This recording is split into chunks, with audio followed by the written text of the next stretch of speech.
बेटी होना वरदान है और वरदान कैसे सहेजना है और संभालना है ये समाज को और माता पिता को सीखना ही होगा। हर माता पिता की तरह मेरा भी सपना था कि मेरे बच्चे भी वो उपलब्धि हासिल करें कि हम उनके नाम से पहचाने जाएं। कठिन बचपन के बाद आखिर मेरी बिटिया ने वो उपलब्धि हासिल की तो कहने ही क्या, आज मैं ऊपर और आसमान नीचे। स्कूल से ही टॉपर, म्यूज़िक, गेम्स से लेकर हर एक्टिविटी में सबसे आगे, टीचर्स की चहेती और अंततः हेड गर्ल बनकर सदा उसने हमें ये एहसास करवाया कि ये एक दिन ज़रूर अपने सपनों की उड़ान भरते हुए इतना ऊंचा उड़ेगी कि हमें गौरवान्वित अनुभव करवाएगी और करवा भी रही है।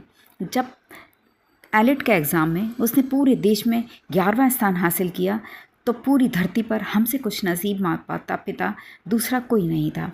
दिल्ली NLU से लॉ किया और जब RJS अर्थात राजस्थान जुडिशरी में स्टेट में 40th रैंक आई तो हमारे पैर ज़मीन पर ही नहीं पड़ रहे थे। लग रहा था कि लोग क्यों बेटी होने पर दुखी होते हैं। मैंने तो सदा पहली संतान बेटी ही चाही थी, क्योंकि मेरे माता पिता की भी मैं पहली संतान थी और उन्होंने जो परवरिश दी थी उस ज़माने में, हैट्स ऑफ टू देम। मैं रहती दुनिया तक उनकी ऋणी रहूँगी। आखिरकार ऑलमोस्ट 6 महीने के लंबे इंतज़ार के बाद वो दिन भी आया जब हम उसे एक छोटी सी तहसील गंज बासौदा से लेकर जोधपुर की जुडिशरी एकेडमी छोड़ने गए थे।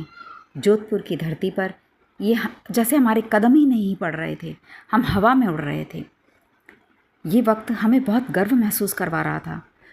मैंने ये वीडियो अपने परिवार की या अपनी बेटी की बड़ाई करने के लिए नहीं बनाई, बल्कि इसके पीछे का मुख्य कारण समाज को ये बताना है कि यदि बेटी होने पर गर्व करोगे, उसे हीरे की तरह सहेजोगे, तराशोगे, उसके साथ खड़े रहोगे, अच्छी परवरिश दोगे, तो वो सदा आपका नाम ऊंचा ही करेगी। हर सुख दुख में आपके साथ आप ही की तरह खड़ी रहेगी। बस उस पर विश्वास और गर्व करके देखिए।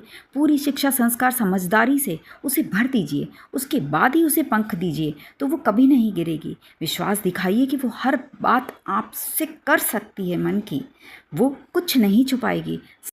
उसका साथ दीजिए, हर सही गलत की पहचान कराइए, वो कभी गलत नहीं करेगी। उसके सपनों में रुकावट मत बनिए, उसके पंखों को मजबूती दीजिए। वो जब उसका सपना आपकी मदद से पूरा करेगी तो वो आपको गौरवान्वित करेगी। उसे खुशियाँ दीजिए, वो आपको खुश रखेगी। उसे कलेजे के टुकड़े को ममता, स्नेह और विश्वास से सींचिए। शिक्षा, संस्कार और समझदारी की खाद डालिए। वक्त पड़ने पर ना करने, डांटने, यथोचित सजा देने का कीटनाशक की तरह छिड़काव कीजिए।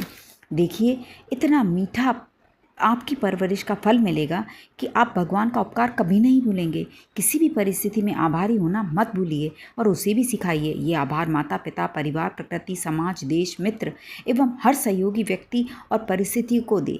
मेरा साथ देने के लिए लाखों आभार।